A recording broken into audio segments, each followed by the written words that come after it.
जब कोई भक्त पूरे भाव से श्री हनुमान चालीसा का संकल्प लेता है तो वह केवल शब्दों का पाठ नहीं करता, वह अपने जीवन को भगवान के चरणों में समर्पित करता है।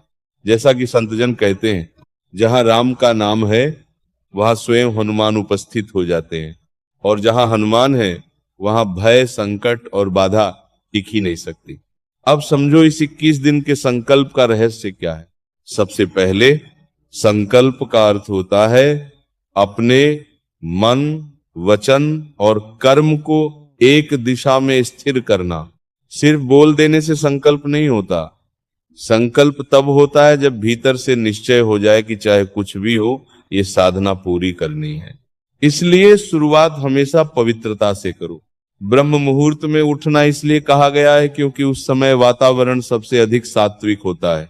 उस समय किया गया जब सीधे भगवान तक पहुंचता है। स्नान के बाद जब तुम आसन पर बैठते हो तो ध्यान रखना, तुम किसी मूर्ति के सामने नहीं बैठे हो, तुम उस शक्ति के सामने बैठे हो जिसने पर्वत उठाए, जिसने लंका जलाई, जिसने राम कार्य को सिद्ध किया। पहले गणपति का स्मरण इसलिए कराया गया है क्योंकि बिना विघ्नता की अनुमति के कोई भी साधना पूर्ण नहीं होती। फिर राम का नाम, क्योंकि हनुमान जी का हृदय ही राम है। जब तुम अतुलित बलधामम का ध्यान करते हो तो वास्तव में तुम अपने भीतर की शक्ति को जागृत कर रहे होते हो। यह केवल मंत्र नहीं, ये चेतना को जगाने का माध्यम है। अब संकल्प का क्षण आता है जब तुम जल, चावल और पुष्प हाथ में लेकर संकल्प करते हो तो तुम प्रकृति को साक्षी बना रहे होते हो। तुम कह रहे होते हो, हे प्रभु, मैं अपनी इस इच्छा को लेकर आपके चरणों में आया हूं, अब इसे आप ही पूर्ण करें। यह सबसे महत्वपूर्ण बात है स्पष्टता। मन में भ्रम नहीं होना चाहिए। जो चाहो साफ साफ बोलो, क्योंकि भगवान को शब्दों से नहीं, भाव से मतलब है। अब 21 दिन तक जो पाठ करना है वो नियम से करना है। नियम का अर्थ बंधन नहीं होता, नियम का अर्थ है अनुशासन। हनुमान जी स्वयं ब्रह्मचारी हैं, इसलिए इस अवधि में ब्रह्मचर्य का पालन अत्यंत आवश्यक है। भोजन सात्विक होना चाहिए, क्योंकि जैसा अन्न होगा वैसा ही मन बनेगा। लहसुन प्याज से परहेज इसलिए बताया गया है क्योंकि ये तामसिक प्रवृत्ति को बढ़ाते हैं, और इस साधना में मन को शांत और स्थिर रखना जरूरी है। एक बात हमेशा याद रखना, सिर्फ पाठ करना ही पर्याप्त नहीं है, मन भी उसी में लगना चाहिए। अगर मन इधर उधर भटक रहा है और मुंह से चालीसा चल रही है तो उसका फल सीमित हो जाता है। लेकिन अगर एक एक चौपाई भाव से बोली जाए तो वही चालीसा जीवन बदल देती है। संकल्प के दौरान किसी भी प्रकार का पाप, छल या गलत विचार भी साधना को कमजोर कर देता है। इसलिए जितना हो सके अपने व्यवहार को शुद्ध रखो। अगर बीच में कोई बाधा आए, जैसे सूतक या अन्य कारण, तो घबराना नहीं है। भक्ति में डर नहीं होता, भक्ति में विश्वास होता है। जब परिस्थिति ठीक हो जाए वहीं से फिर से शुरू करो। हर मंगलवार और शनिवार मंदिर जाना इसीलिए कहा गया है क्योंकि उस दिन हनुमान तत्व अधिक सक्रिय होता है। उस समय किया गया दर्शन और जप विशेष फल देता है। और अंत में ये मत सोचो कि तुम हनुमान जी को प्रसन्न कर रहे हो। सच्चाई यह है कि जब तुम सच्चे भाव से उनका नाम लेते हो तो वे पहले से ही तुम्हारे पास खड़े होते हैं। भक्त को लगता है कि वह भगवान को पुकार रहा है, लेकिन वास्तव में भगवान ही उसे अपनी ओर बुला रहे होते हैं। इसलिए इस 21 दिन के संकल्प को कोई प्रयोग मत समझना, इसे अपने जीवन की एक पवित्र यात्रा बना देना।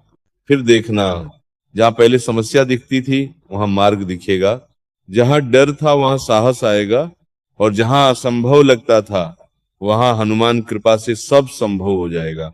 बस एक बात मन में बैठा लो, मैं अकेला नहीं हूं, मेरे साथ मेरे प्रभु हैं। यही विश्वास तुम्हारी सबसे बड़ी शक्ति है। और सुनो, यहाँ एक और गूढ़ बात समझने योग्य है।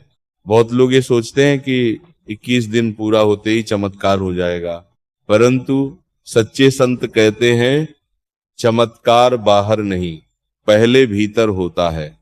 जब तुम नियमित रूप से श्री हनुमान चालीसा का पाठ करते हो तो धीरे धीरे तुम्हारे भीतर की अशुद्धियां खत्म होने लगती है, क्रोध कम होता है, भय मिटने लगता है और मन स्थिर होने लगता है।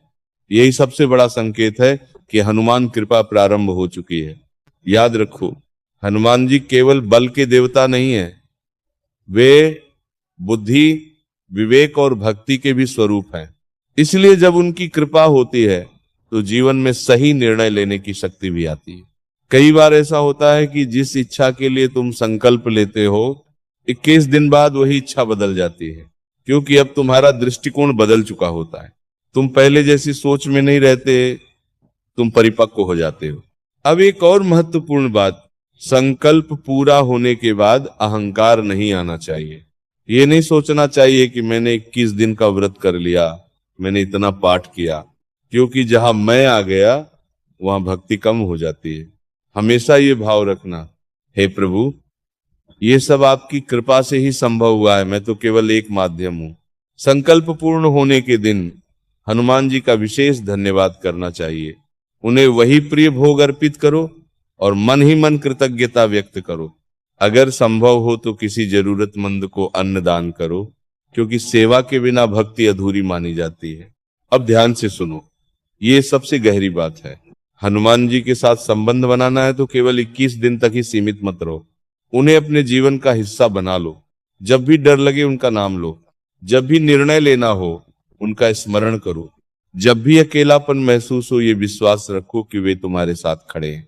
क्योंकि सच्चा भक्त वही है जो भगवान को केवल मंदिर तक सीमित नहीं रखता, बल्कि अपने हर श्वास में उन्हें महसूस करता है।